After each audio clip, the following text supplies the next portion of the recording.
Agora, 4h16, a gente fala sobre o novo presidente do Tribunal Superior do Trabalho, que criticou a penduricalhos e disse que a concessão excessiva de benefícios aos juízes e desembargadores do Brasil, ouvinte, tem que parar. O ministro Luiz Felipe Vieira de Mello Filho assumiu a presidência do TST, o Tribunal Superior do Trabalho, na última quinta-feira em Brasília. E aí, em seguida, já em uma reunião do Conselho Superior da Justiça do Trabalho, ele aproveitou ali para criticar duramente benefícios que são dados a magistrados e juízes, os chamados penduricalhos, né, que são ali pagamentos adicionais com justificativas variadas para que você deixe mais gordo, mais poupudo ali no fim das contas a remuneração de nomes e trabalhadores aí do judiciário, desembargador, juiz, que acaba recebendo aí dígitos impressionantes quando você olha para a realidade brasileira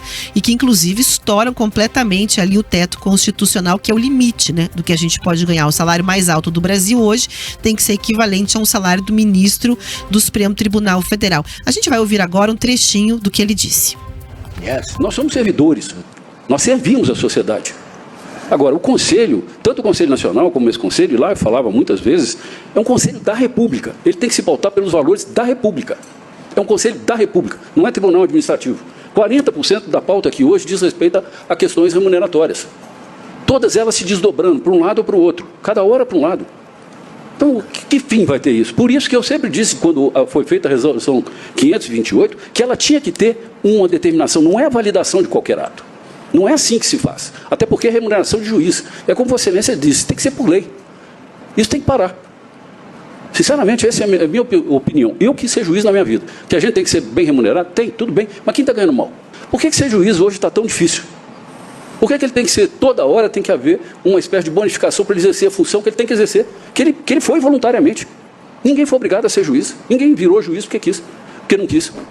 Então é preciso que a gente tenha uma certa cautela com tudo isso. Porque eu não sei onde nós vamos parar com essa questão. E já basta o que nós estamos assistindo, a sociedade cobrando o judiciário, transparência, cobrando o judiciário uma postura de respeito àquilo que a sociedade espera de nós. Nós estamos num momento muito difícil do país. Somos nós que temos que dar o exemplo.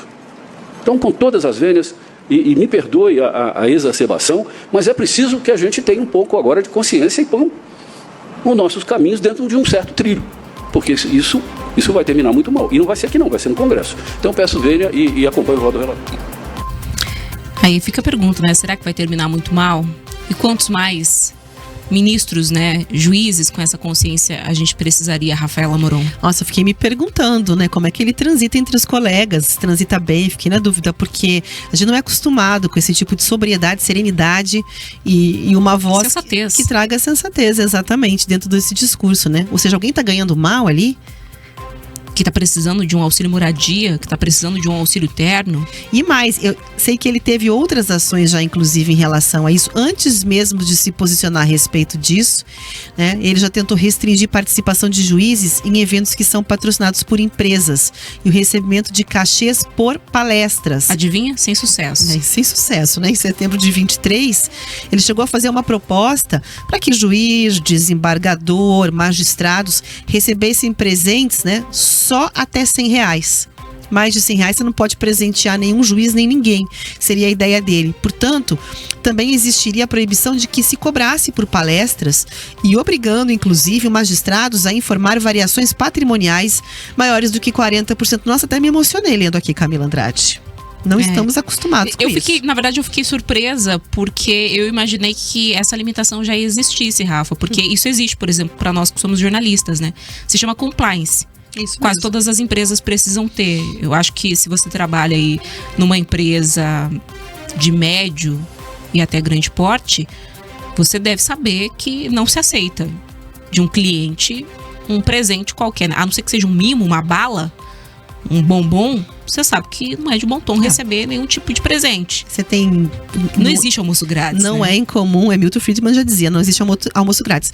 Você tem ali uma questão no Brasil que ele é muito delicado. Você vê, o nome do judiciário faz um evento, vende ingressos, pessoas pagam, Gilmar Palusa, fora do Brasil, né? As pessoas pagam, entre outros, e aí você tem pessoas que estão com ações tramitando naquela corte, onde elas são parte de um evento com conexão. Você tem ministros do Supremo Tribunal Federal indo ao encontro com empresários. Esses empresários não têm ações também? Quer dizer, são relacionamentos que a gente se pergunta se, por exemplo, chegasse a vez de você se declarar, né, suspeito para julgar alguma coisa, por que isso não se passa? Então, o Brasil tem realmente, assim, umas ligações nessa teia de relacionamentos muito delicadas, e a gente não é habituado a ouvir um nome do judiciário falar que o judiciário ganha demais, que ninguém ganha mal, que deveria parar de ficar recebendo presente aleatório, palestra, mas parece uma tônica. Ontem a gente conversava, inclusive, sobre essa expectativa em torno do judiciário, né? Porque o Barroso na saída falou assim, realmente, né? Na saída da presidência do Supremo, ele chegou a dizer assim, o judiciário é muito caro, ele é muito custoso, eu sinto em dizer isso, mas veja que trabalho maravilhoso nós fazemos para a sociedade.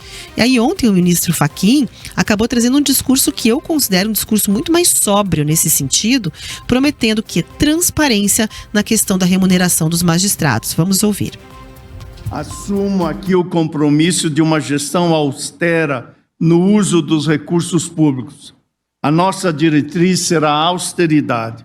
Juízes educam por seus exemplos.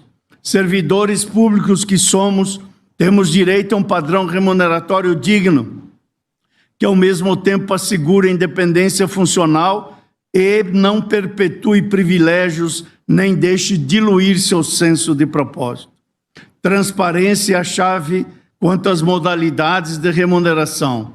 Nosso respeito intransigente à dignidade da carreira irá ser intransigente na mesma medida para conter abusos. E aí eu vou lembrar aqui que, como presidente do STF, o Edson Fachin, ele também assume a presidência do Conselho Nacional de Justiça. E ontem mesmo, eu vou relembrar o que a Rafa acabou de pontuar, a gente trouxe os gastos do judiciário brasileiro, né, que atingiram, em 2024, 146 bilhões e 500 milhões de reais, dados do próprio CNJ, o Conselho Nacional de Justiça. O Poder Judiciário brasileiro, em 2024, teve aí o maior patamar de gastos da série histórica. Só que aí a gente tem a fala do então presidente do STF, dizendo que não, mas 50%, quase 50% desse valor é arrecadado pelo próprio judiciário. A gente está gastando muito, mas a gente também está fazendo um bom trabalho. Isso é devido. Que bom que a gente tem vozes divergentes, né? Agora a gente espera que, de fato, essas vozes possam trazer, de fato, mudanças. Porque como uma dessas vozes que já tentou, como a Rafa pontuou aqui pra gente, fazer algumas alterações sem sucesso, lembrou, isso pode dar muito ruim, porque a população tem visto isso. E a população, Rafa, cansada, por óbvio, né? Muitas vezes não tem força para reação. Mas quando isso vai se acumulando, isso vai se tornando crônico, em algum momento, isso provoca, assim, uma ebulição. E eu acho que a gente está quase a esse ponto mesmo. Porque a gente está falando de uma discrepância da realidade brasileira, do cidadão médio. A gente estava falando há pouco. Como é que você sobrevive com um salário mínimo? Que é gritante.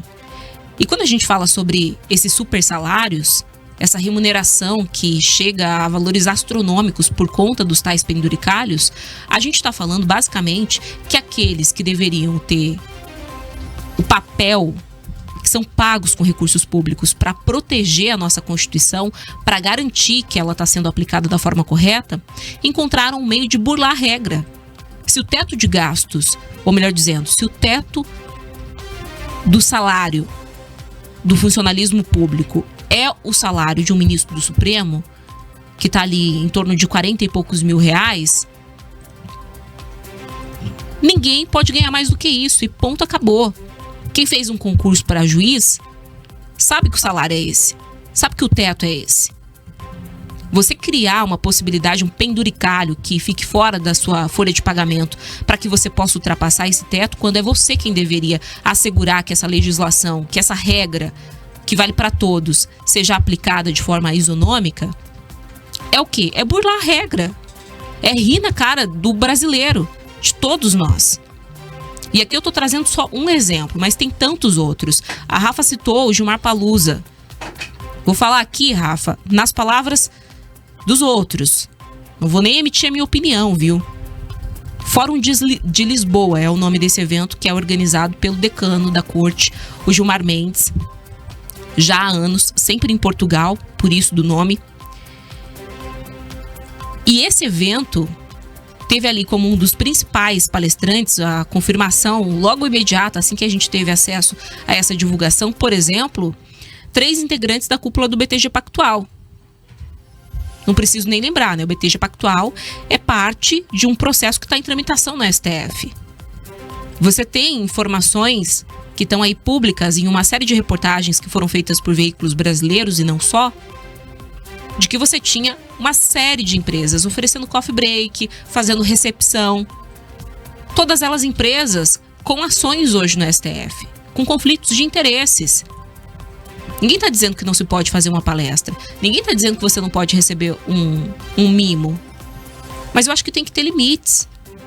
E mais do que isso, tem que ter transparência. Parece, Rafa, que não se tem mais vergonha de se cometer abusos escancarados. É tipo a PEC da blindagem, sabe? Os parlamentares vão lá e sequer tentam disfarçar o que eles querem. Colocam um texto como aquele para votação e acham que a população vai simplesmente olhar e falar: meu Deus, que absurdo, e aceitar e amanhã seguir a vida. Em algum momento a população vai olhar para isso e vai dizer: não dá para seguir a vida. E aí, quem sabe, essas vozes dissonantes, raras, como a que a gente ouviu no início do Felipe, possam de fato serem ouvidas, porque elas estão alertando. Uma hora isso vai dar ruim. Eventualmente, na visão dele, nem vai ser por meio da população, vai ser por meio do próprio Congresso, porque a gente está vendo aí uma queda de braço, né? Esse peso e contrapeso cada vez mais desequilibrado. Então, ao se sentir atacado, um poder também pode atacar o outro. Mas alguém tem que frear. É preciso, de preferência, que a própria consciência do Poder Judiciário faça com que essas mudanças ocorram. Porque não é possível que a gente continue achando normal um custo de quase 150 bilhões de reais, salários astronômicos, muito acima do teto de gastos. Muito bem, agora 4h28. A gente vai para um rápido intervalo e volta já já.